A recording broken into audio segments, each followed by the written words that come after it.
Ah! That's Katil grabbing his sword out the chest again. But what up? Welcome to another episode of From the Script to the Screen, the Vinland Saga edition. Good episode this week. Pretty sad. If you feel for the slaves of the farm, if you feel for the workers of the farm, but with that being said, first and foremost, shout out to Makoto Yukimura, the creator of Vinland Saga. Shout out to him for bringing us this great piece of work. And shout out to MAPPA for the great adaptation that they've been doing so far. I've always enjoyed what they do. And I think their animation, the score of the season this week, the OST, combination of things, just a great job this year. So shout out to both of them. And with that being said, jumping into book 7, new book. I love this cover, dope cover. Shows some important players in the upcoming chapters. And they did cover 2 chapters this week, chapter 87 and 88, titled The First Move and Punishment, with the name of this week's episode being The First Method, episode 18 of the season 2. And like I said, a little disturbing episode.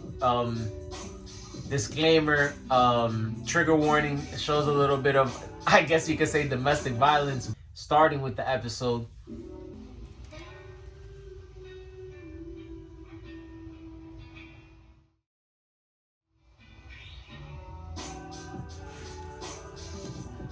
Where everything that's been going on the past couple weeks, I know we might have forgot about what exactly happened when Katil left the farm, why he wasn't even on the farm in the first place. But we do know that the threat of the king and his army is on the way to Katil's farm, because for reasons unknown to Katil at the time, his farm is worth a lot of money, something that we do know. But we didn't know that the kingdom was in need of riches. And of course, one of the biggest farms is the perfect target. And the main reason why King Canute even pulled the strings together, master puppeteer, and made it seem so that they had a reason to go and take this land. And so we see that in the start of the episode, we see that the guys are actually closer than they think.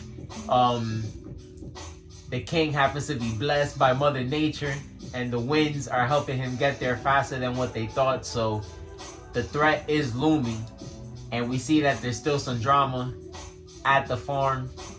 So there's a lot going on, and some people aren't aware of all the drama. We see throughout the episode that when Katil and his family, his 2 sons, do arrive at the farm, Katil was pretty distraught.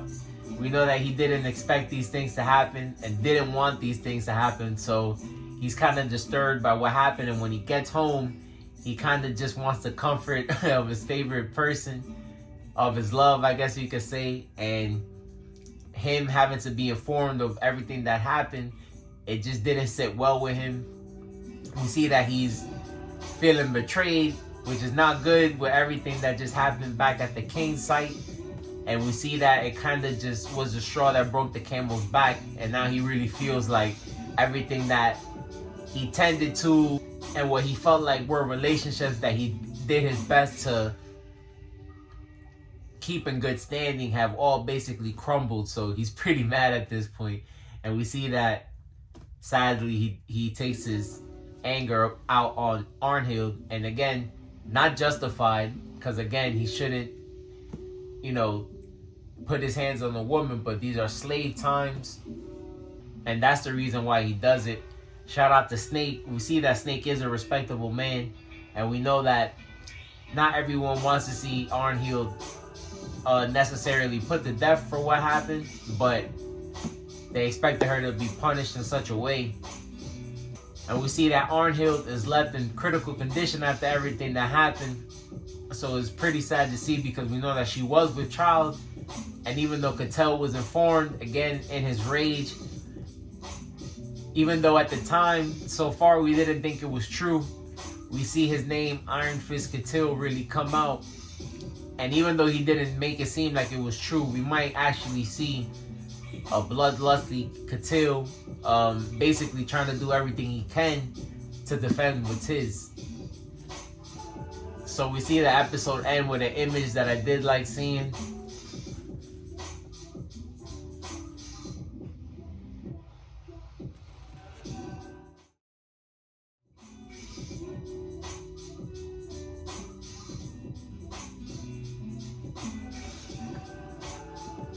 Like I mentioned, we see that Iron Fist Catil appears to be a real thing, and he seems to ready his people for what he thinks is about to be a war or a battle.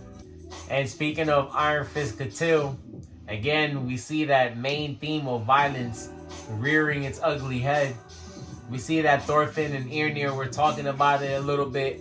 Thorfinn was disappointed in himself that he had to resort to violence after everything. But again, we know that there were circumstances that were out of his control. And like Yrnir tries to explain to him, it's not something he was gonna necessarily be able to avoid. But again, we do see that Thorfinn is having that inner battle within himself. And we see that Catil, unavoidable, but again, has to be violent to defend what's his, defend what he cares about. So that Norse pride is something that these men, even though they tried to deny it, I would say is something that's really at their core. And they are doing the smart thing of not letting the people know exactly what they're going to be up against. Again, we know that if they did know, they might not want to actually fight the king. We've seen his forces in season 1, and we know that he has the John Vikings, who are a step above everything else that you would see on the battlefield. So whether they like it or not, they are going to have to do battle to defend their lands. And so we'll see what happens next week, and which I think the outcome of the battle might be. I actually don't know what's going to happen, since I'm not sure of the people that are actually going to fight. We've never seen these people in battle except for Thorfinn, so I'm pretty sure we'll be in for a treat. That being said, peace.